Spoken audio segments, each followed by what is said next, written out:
Que a paz de nosso Senhor e Salvador Jesus Cristo, único Deus verdadeiro, esteja em seu coração. Estamos aqui para mais um estudo sobre o monoteísmo bíblico. O assunto desse vídeo é o Filho na terminologia bíblica. Nós deveríamos integrar a natureza dupla de Jesus para a estrutura da terminologia bíblica. O termo Pai se refere a Deus mesmo, Deus em toda a sua deidade. Quando falamos do Espírito eterno de Deus, queremos realmente dizer Deus, o Pai. Então, Deus, o Pai, é uma frase perfeitamente aceitável e bíblica que podemos usar para Deus conforme Paulo escreveu. A Tito, meu verdadeiro filho, segundo a fé comum, graça, misericórdia e paz da parte de Deus Pai e do Senhor Jesus Cristo, nosso Senhor. Tito 1,4. Porém, a Bíblia não usa em nenhuma única vez o termo Deus, o Filho. Não é um termo correto porque o Filho de Deus se refere à humanidade de Jesus Cristo. A Bíblia define o Filho de Deus ao menino nascido de Maria, e não como o Espírito eterno de Deus, como podemos ver no livro de Lucas. E respondendo o anjo disse-lhe: Descerá sobre ti o Espírito Santo, e a virtude do Altíssimo te cobrirá com a sua sombra, pelo que também o santo que de ti há de nascer será chamado Filho de Deus. Lucas 1, versículo 35. Filho de Deus só pode se referir a Deus manifestado em carne e dizer a deidade na natureza humana. Porém, Filho de Deus nunca quer dizer o Espírito incorporal de Deus. Nós nunca podemos usar corretamente o termo Filho à parte da humanidade de Jesus Cristo. As condições Filhos de Deus, ou Filho do homem e o Filho, são apropriados e bíblicos. Porém, o termo Deus, o Filho, é impróprio porque iguala o Filho só com a deidade. Dessa forma, não concorda com as Escrituras. O Filho de Deus não é uma pessoa distinta dentro da deidade, mas a expressão física do Deus único que manifestou-se em carne. O Filho é a imagem do Deus invisível, como podemos ver nas palavras de Paulo.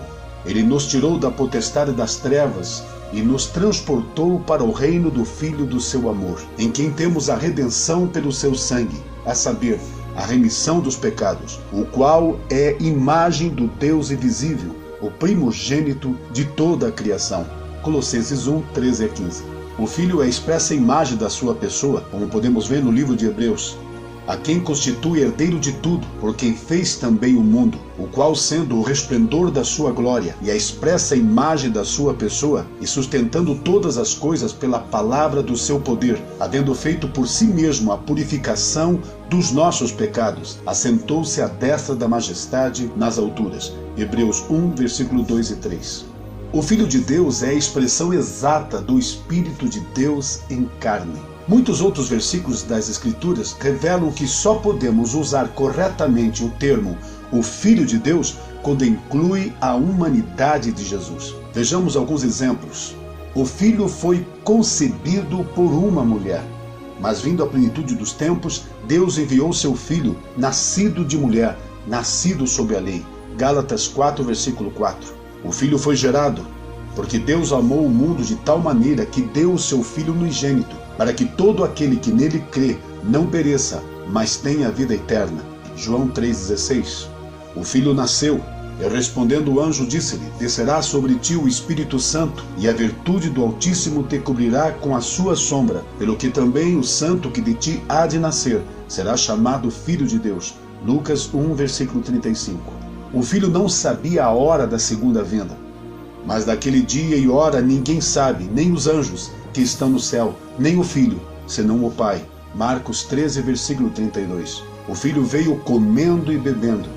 Veio o Filho do homem comendo e bebendo, e dizem: Eis aí um homem comilão e beberrão, amigo de publicanos e pecadores. Mas a sabedoria é justificada por seus filhos. Mateus 11, versículo 19. O Filho sofreu, mas digo-vos que Elias já veio, e não o conheceram, mas fizeram-lhe tudo o que quiseram. Assim farão eles também padecer o Filho do homem. Mateus 17, versículo 12. A blasfêmia contra o Espírito tem perdão, mas contra o Espírito Santo não. E a todo aquele que disser uma palavra contra o Filho do homem, se lhe há perdoado. Mas ao que blasfemar contra o Espírito Santo, não lhe será perdoado. Lucas 12, versículo 10. o Filho morreu. Porque se nós, sendo inimigo, fomos reconciliados com Deus pela morte de seu Filho, muito mais estando já reconciliados, seremos salvos pela sua vida. Romanos 5, versículo 10. A morte de Jesus é um bom exemplo. Seu Espírito Divino não morreu, e então não podemos dizer que Deus, o Filho, morreu. De outra maneira, podemos dizer que o Filho de Deus morreu, porque o Filho se refere à humanidade. O texto que traz João 1, versículo 18, mostra toda esta verdade acerca do Filho. Veja o que diz: Deus nunca foi visto por alguém. O Filho unigênito que está no seio do Pai, este o fez conhecer. João usa Filho para referir-se à humanidade, pois disse que o Pai, a deidade de Jesus, é dado a conhecer mediante o Filho. Este versículo não significa que Deus é revelado por Deus, senão que Deus é revelado em carne, pela humanidade que é o Filho. O significado do título O Filho de Deus se deu pelo fato de seu nascimento virginal.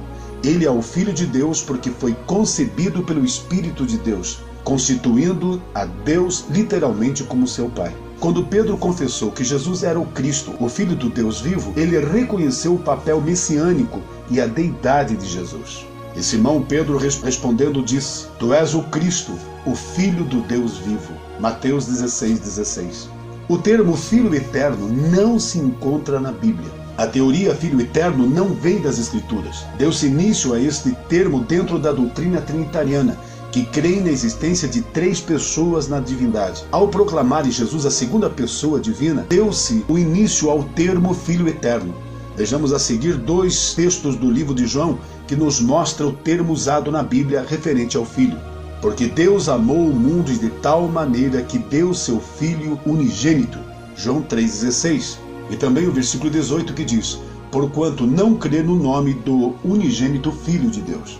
A palavra unigênito significa único gerado, fecundado, reproduzido. O verdadeiro significado da palavra monógenes foi explanada com clareza num artigo de Mead, publicado na Theosophical Review, página 141, no qual diz: Não há mais dúvida de que esse termo, invariavelmente traduzido por unigênito, não significa nada disso, e sim, criado sozinho. A grande prova desta verdade se encontra nos seguintes versículos. O Senhor me disse: Tu és meu filho, eu hoje te gerei.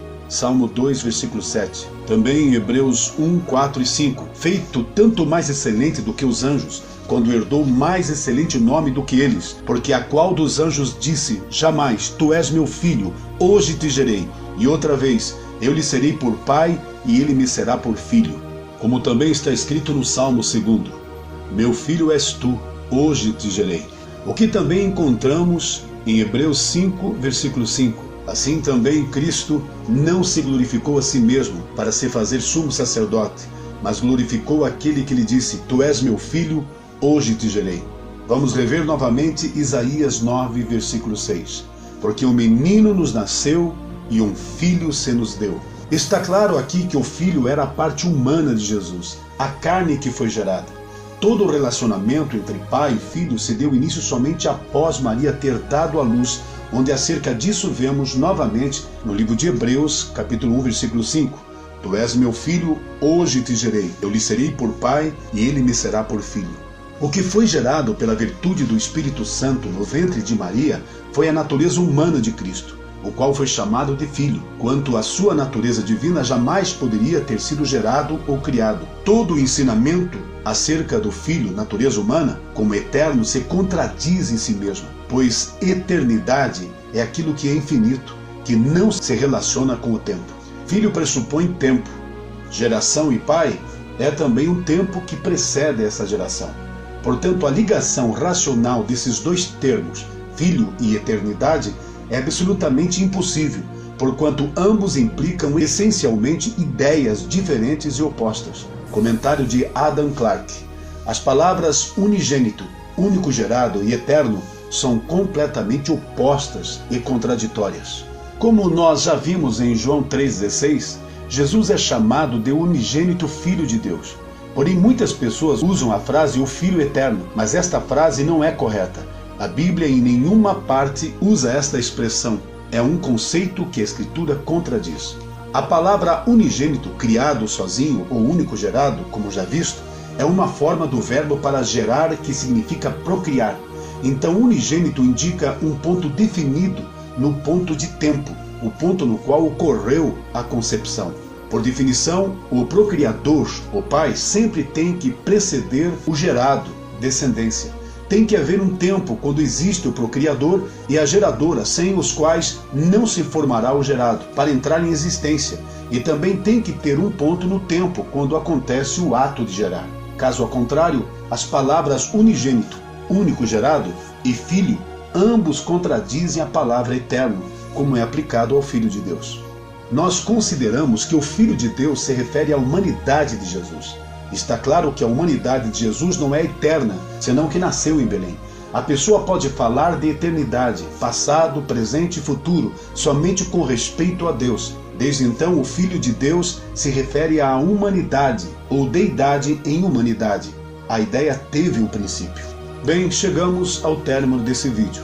No próximo vídeo continuaremos a abordar esse assunto. Não esqueça de curtir, compartilhar e se inscrever no canal Monoteísta, o canal que ensina a unicidade de Deus. Vosso servo, Pastor Amaury Borges.